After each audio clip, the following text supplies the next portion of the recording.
Dan di segmen ini kita akan review bagaimana jalannya perdagangan di sepanjang hari ini. Dan kami ingatkan kembali, Anda masih bisa berpartisipasi di telepon interaktif dan juga WhatsApp interaktif kami seperti yang tertera di layar televisi Anda.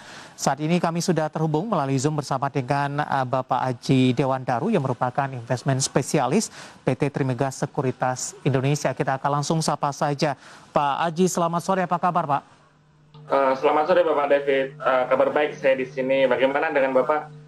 Sehat juga Pak Aji, terima kasih sudah meluangkan waktu di IDX Channel Pak Aji.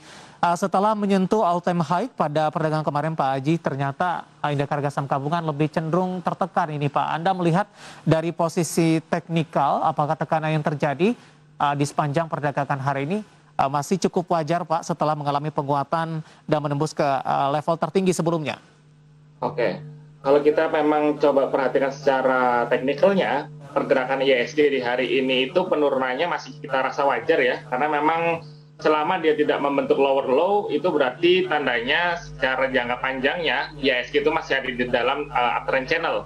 Dan kalau ditanya kira-kira kalau misalkan mau turun sampai ke angka berapa, kita ada analisis untuk area supportnya sendiri dari IHSG itu di angka 6.598. Dan kalau misalkan ditanya target sampai akhir tahun kira-kira apakah akan mengalami penurunan apa tetap ada di channel uptrend, kita sih merasa untuk bisa menyentuh angka 6.845 sampai di bulan Desember nanti itu masih dirasa wajar ya, karena memang belum ada sentimen negatif juga baik itu secara kondisi makroekonomi maupun dari sisi emiten-emitennya seperti itu. Baik, Pak Aji, secara teknikal koreksi yang terjadi hari ini masih koreksi yang wajar Pak?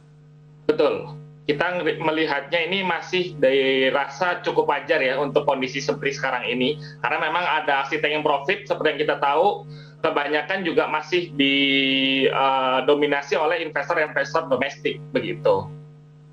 Dari sisi global Pak Aji, yang cukup menarik juga yang kita ikuti adalah di mana para investor merespon nampaknya terkait juga dengan pilihan dari Presiden Amerika Serikat Joe Biden untuk Powell lanjut kembali untuk menduduki ketua The Fed. Bagaimana Anda melihat ini? Oke, kita sih memang melihatnya dengan adanya pemilihan lagi Jerome Powell sebagai petinggi The Fed, itu membuat uncertainty atau kekhawatiran yang ada di baik itu dari sisi politik maupun dari sisi ekonominya itu sudah semakin mereda. Dan bahkan juga pemilihan Jerome Powell itu dirasa memang patut dilakukan karena kita melihat dari kondisi makroekonomi ketika masuk COVID dari tahun 2019-2020 sampai sekarang tahun 2021, penanganan Jerome Powell dari sisi bank sentral yang ada di Amerika Serikat itu sudah dirasa cukup mumpuni gitu. Bahkan kemarin juga dikatakan untuk wakil dari Jerome Powell ini juga pilihan dari Partai Demokrat itu sendiri. Jadi ketidakpastian dari sisi politiknya sendiri yang ada di negara Amerika Serikat juga sudah mulai mereda, dan ini harusnya juga jadi sentimen positif untuk kondisi makroekonomi yang ada di global sana. Baik, respon dari investor domestik seperti apa Pak?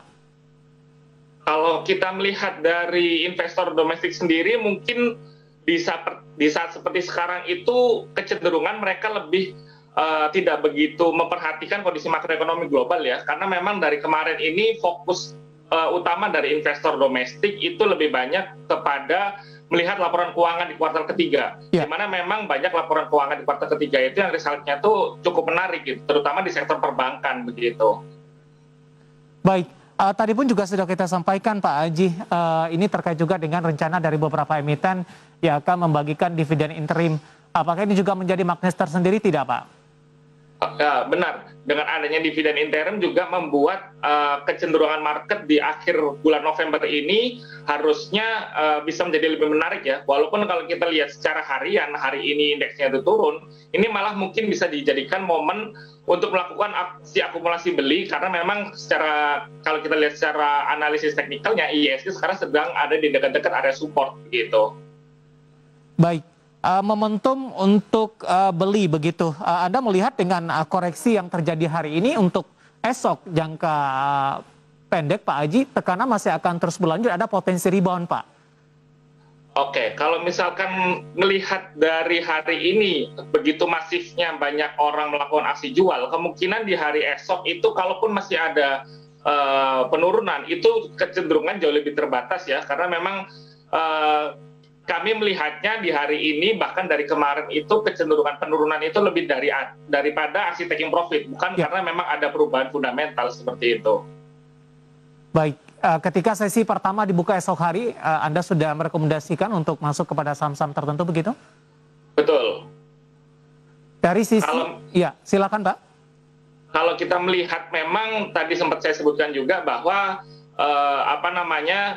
di bulan November ini sudah mau berakhir, ketika indeks kita mengalami penurunan, itu malah kita jadikan momen untuk melakukan aksi beli. Karena memang kalau kita lihat secara historical, di bulan Desember, itu dari tahun 2001 sampai di tahun 2020 kemarin, itu indeks selalu ada di zona hijau ya untuk IHSG kita. Jadi nggak ada salahnya buat kita untuk melakukan akumulasi beli, terutama di saham-saham big caps ya. Dan kita melihat dari saham-saham big caps yang menurut kita masih menarik itu adalah di saham-saham perbankan, terus juga Astra Internasional itu juga masih menarik untuk coba di koleksi beli begitu.